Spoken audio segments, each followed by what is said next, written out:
Somos del tercero B de la Universidad Católica de Cuenca. El tema del trabajo autónomo de anatomía es un corte transversal del encéfalo y las vías sensitivas que comienzan en la médula espinal y terminan en la corteza cerebral. Los integrantes de nuestro grupo son Diana Andrade, Jessica Caraguay, Nancy Castillo, Brigida Orellana, Maite Castillo, Mateo Cordero y mi persona, Paula Larrea. El cerebro humano está constituido por dos grandes hemisferios cerebrales, que aunque tengan funciones propias, deben comunicarse constantemente para que la información se transmita y exista una buena conectividad estructural y funcional. Para ayudar con esta unión, los hemisferios poseen las comisuras interhemisféricas, de las cuales vamos a describir su configuración externa. El cuerpo calloso es la estructura que se encuentra en lo profundo del cerebro y que conecta los hemisferios cerebrales derecho e izquierdo, coordinando las funciones de ambos. Es una gruesa lámina de sustancia blanca que se extiende transversalmente entre los dos hemisferios. Esta mide 8 centímetros de longitud. Su anchura, que es de 1 centímetro anteriormente, aumenta de forma gradual hasta su extremo posterior, donde alcanza los 2 centímetros. Su grosor medio es de 1 centímetro. La cara superior corresponde a la fisura longitudinal del cerebro, en la línea media, y a las estrías longitudinales y al inducium gricium a los lados. La cara inferior es cóncava y está unida posteriormente con el borde posterior del fornix. También está unida en la línea media al borde superior del septo pelúcido, desde el borde posterior del fornix hasta el pico del cuerpo calloso. Está libre y constituye la bóveda del ventrículo lateral. El extremo anterior está situado 3 centímetros posterior al polo frontal del cerebro y se incurva inferior y posteriormente, formando la rodilla del cuerpo calloso que termina en la pared anterior del tercer ventrículo, denominándose el rostro o pico del cuerpo calloso. El extremo posterior, llamado esplenio o rodete del cuerpo calloso, se encuentra a 6 centímetros del polo occipital. Tiene forma de cordón con 2 centímetros de anchura y 15 milímetros de grosor. El fornix es una lámina de sustancia blanca triangular de vértice anterior y base posterior. Está incurvado en forma de bóveda y se sitúa inferiormente al cuerpo calloso. Su cara superior está unida al borde inferior del septo pelúcido, mientras que la cara inferior está cubierta por la tela coroidea del tercer ventrículo. En cuanto a sus bordes, el posterior se adhiere al cuerpo calloso y los laterales conforman las tenias del fornix. La función del fornix está relacionada con la memoria. Ahora vamos a describir a profundidad las columnas y pilares del fornix. De los 3 ángulos del fornix parten 4 cordones blancos, 2 anteriores o columnas y 2 posteriores o pilares del fornix. Las columnas del fornix son redondeadas y nacen de su ángulo anterior. Se dirigen primero en sentido anterior e inferiormente y divergen describiendo un ángulo muy agudo.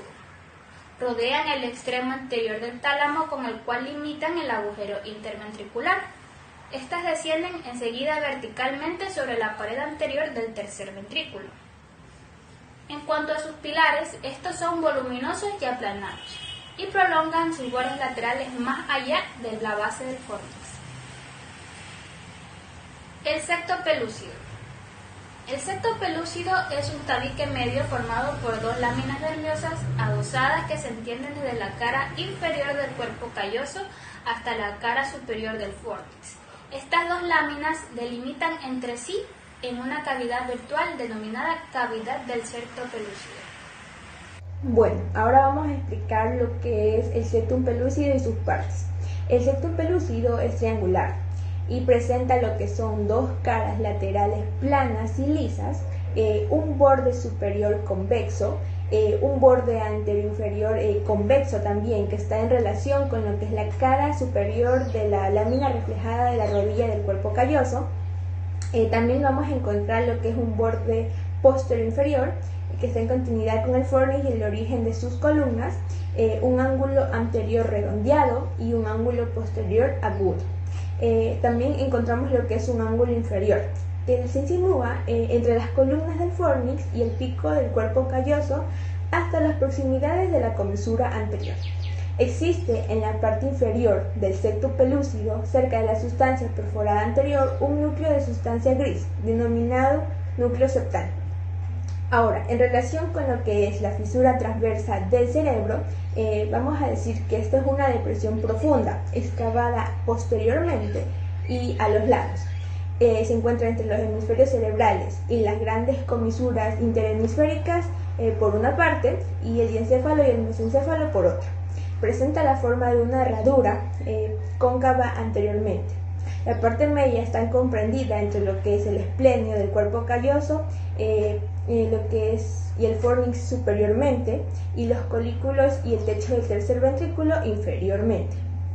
Las partes laterales, que continúan a los extremos de la parte media, están constituidas por una depresión que a cada lado separa la circunvolución parahipocampal del pedúnculo cerebral y del diencéfalo. En la fisura transversa del cerebro penetra lo que es la pía madre, para formar así la tela coroidea del tercer ventrículo y los plexos coroides de los ventrículos laterales.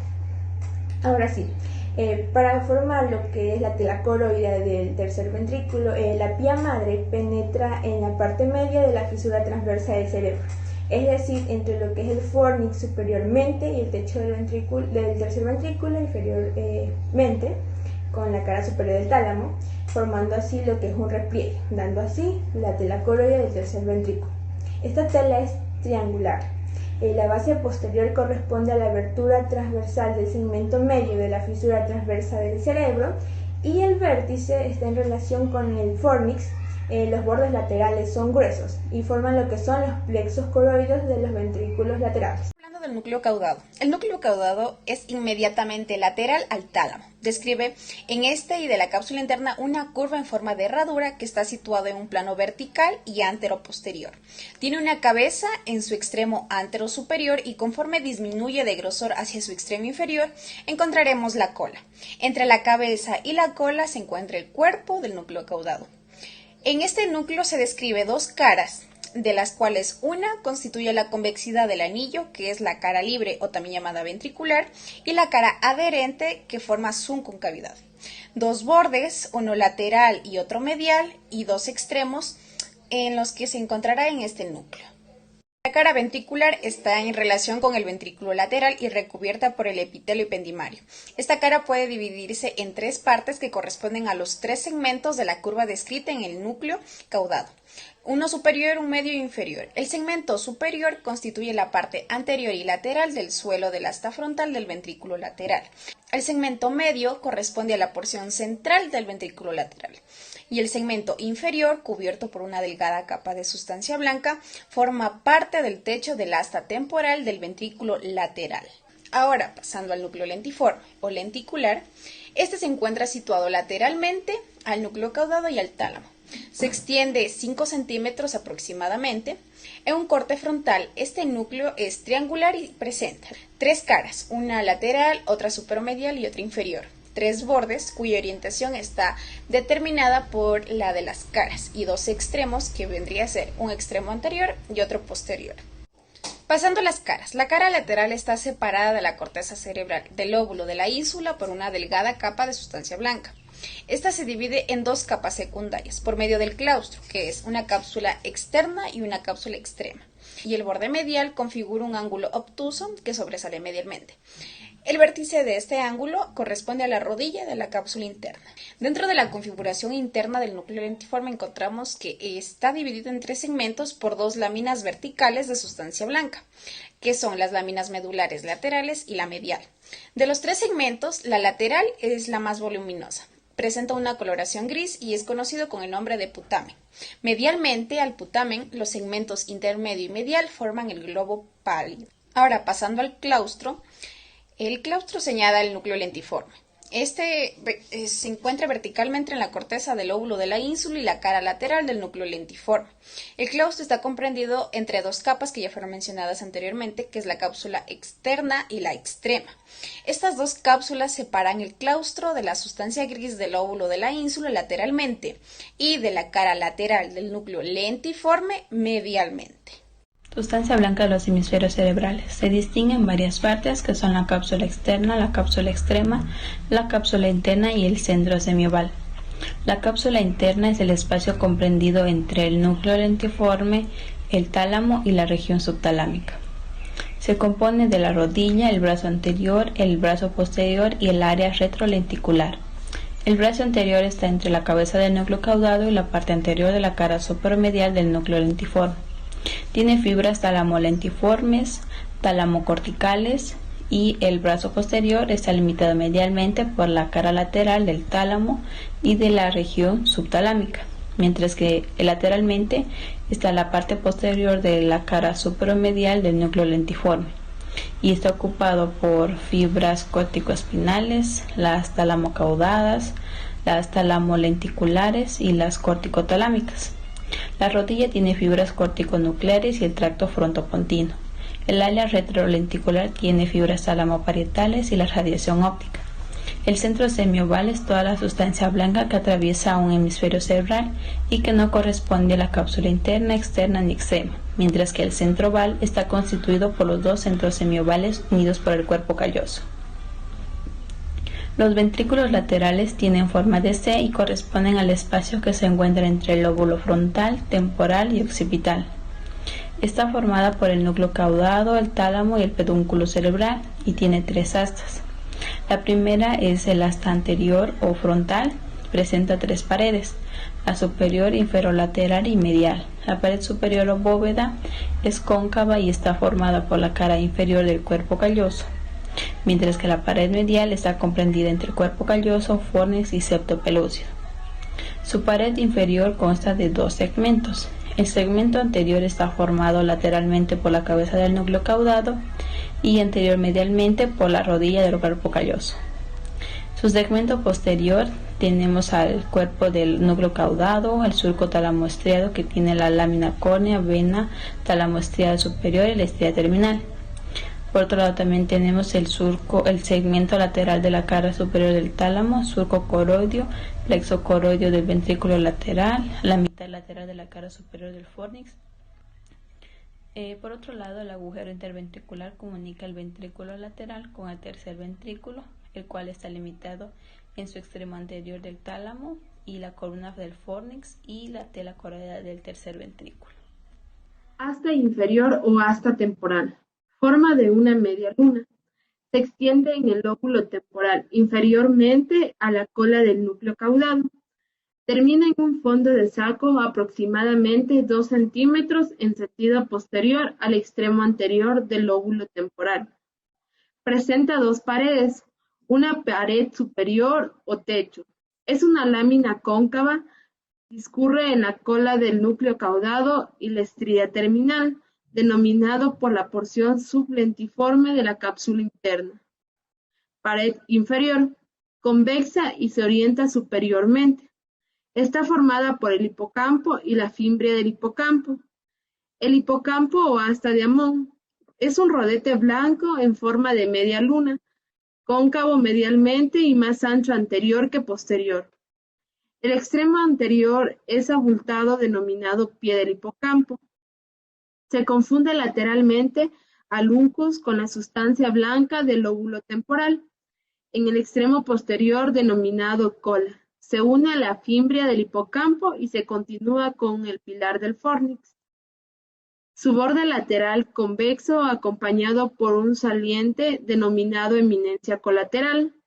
El borde medial es cóncavo y está unido a la fimbria del hipocampo. Asta posterior o asta occipital. Comienza en el trígono colateral y se dirige en sentido posterior, formando una curva de concavidad medial. Es una prolongación del ventrículo y se estrecha de anterior a posterior y termina en una punta de 2 a 3 centímetros anteriormente al polo occipital. Presenta dos paredes, una pared super o lateral cóncava y corresponde a los fascículos del cuerpo calloso que forman el tapetum y la radiación óptica. La pared inferomedial, elevada por dos salientes. El saliente superior, denominado bulbo del asta occipital, está determinado por los haces más posteriores del cuerpo calloso que constituyen el fórceps mayor o fórceps occipital. El saliente inferior, conocido con el nombre de calcar avis o espolón calcarino, que va a ser una depresión producida por el surco calcarino. El trígono colateral, limitada anteriormente por el extremo posterior del tálamo y por la cola del núcleo caudado, lateralmente por los haces del cuerpo calloso, medialmente por la lámina epitelial que presenta continuidad superiormente con la tenia del fornix y el tálamo, sobre el suelo del asta frontal, inferiormente con la lámina que se extiende desde la fimbria del hipocampo hasta el techo del asta temporal. El plexo coroide del ventrículo lateral, que presenta a este nivel un ensanchamiento denominado glomus coroide que sobresale en la cavidad ventricular. Primero vamos a hablar sobre médula espinal. La médula espinal es la parte del sistema nervioso central contenida en el conducto vertebral. Presenta una forma de tallo cilíndrico. Miden en promedio 45 centímetros de longitud en el hombre y 42 centímetros en la mujer. Tiene 1 centímetro de anchura. En la configuración interna presenta una sustancia blanca y una sustancia gris. La sustancia gris se divide en un asta anterior y en un asta posterior. El asta anterior es motor y presenta cabeza y base, y la asta posterior es sensitiva y presenta cabeza, cuello y base. El siguiente tema a tratar es la médula oblongada, el mielencéfalo o el bulbo raquídeo. El bulbo se encuentra en el romboencéfalo o en el cerebro posterior. La médula oblongada se continúa con la médula espinal. Comienza a nivel del arco anterior del atlas, atraviesa el agujero magno del occipital y termina en la parte media de la porción basilar. Este se continúa con el puente. La longitud de la médula oblongada es de 3 centímetros aproximadamente. Las relaciones. Anteriormente se relaciona con los ligamentos que unen el hueso occipital a las dos primeras vértebras cervicales y posteriormente se relaciona con la membrana atlanto-occipital posterior. El siguiente tema a tratar es puente o protuberancia. En este tema se hablarán de dos cortes específicos para poder explicar de una mejor manera la maqueta. El puente está situado superiormente a la médula oblongada o bulbo, inferiormente al mesencéfalo y anteriormente al cerebelo. El primer corte a tratar es el corte que pasa por el extremo inferior del puente. Sobre la fosa romboidea se encuentra una lámina de sustancia gris que se continúa con la médula oblongada o puente y sobre la cual discurren las estrías medulares del cuarto ventrículo.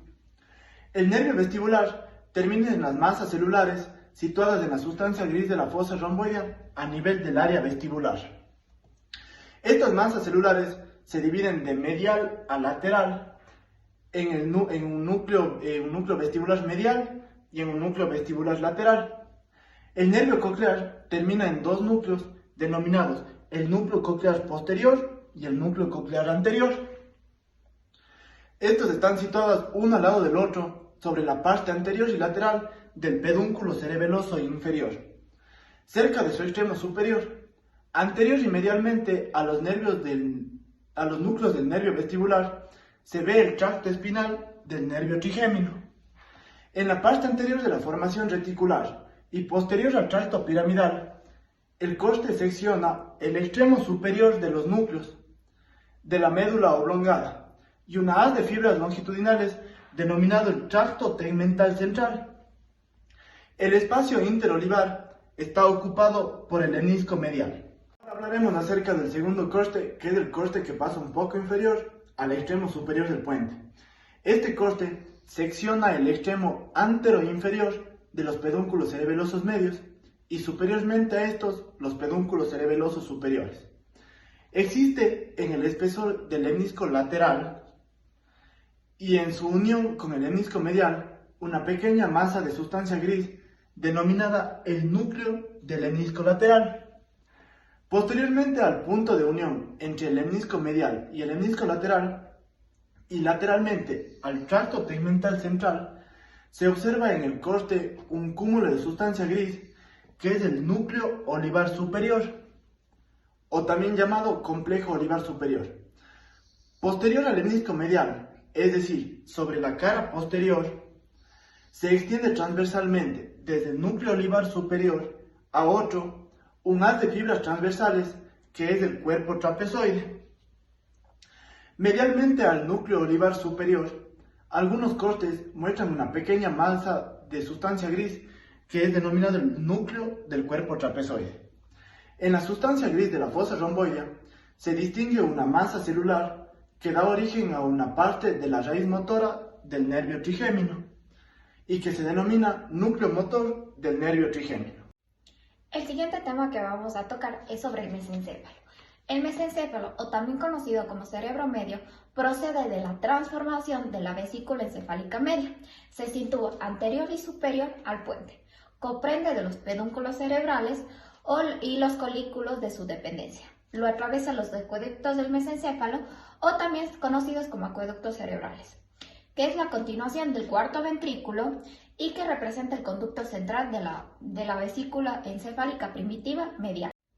El siguiente tema que vamos a hablar es la región de los pedúnculos cerebrales. Se observa una masa gris que es voluminosa, se extiende oblicuamente desde el surco lateral del mesencéfalo hasta el surco del nervio oculomotor. Esta forma se denomina sustancia negra.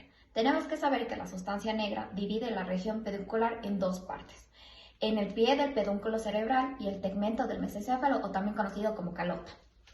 En esta masa gris se distingue una serie de núcleos escalados a cada lado de la línea anterior al acueducto del mesencéfalo, y son el núcleo del nervio troclear inferior y el núcleo del nervio oculomotor superiormente. Se reconoce también de forma reticular y sobre el corte que pasa por la parte superior del mesencéfalo una masa gris redonda que se le conoce como núcleo rojo, que atraviesa las fibras del nervio oculomotor. También que tenemos que saber que pertenecen a los pedúnculos cerebrales superiores, cuyo entrecruzamiento denominados decusación de los pedúnculos cerebrales superiores se produce superiormente al núcleo rojo, en los cuales sus fibras penetran enseguida. Y por último, la existencia a cada lado de la línea media de un núcleo denominado núcleo interpeduncular. También está situado en el extremo inferior del vértice de la sustancia perforada posterior, y las fibras nerviosas pasan del puente del mesencéfalo por medio de 3 neuronas sensitivas del mesencéfalo a la corteza cerebral. Se dan por medio de 2 neuronas sensitivas. El último tema tenemos que es la corteza cerebral. Tenemos que saber que la segunda neurona sensitiva pasa al tálamo, y del tálamo se conecta con la tercera neurona sensitiva que llega a la corteza cerebral. Esta envía respuestas nerviosas a la parte posterior del cuerpo.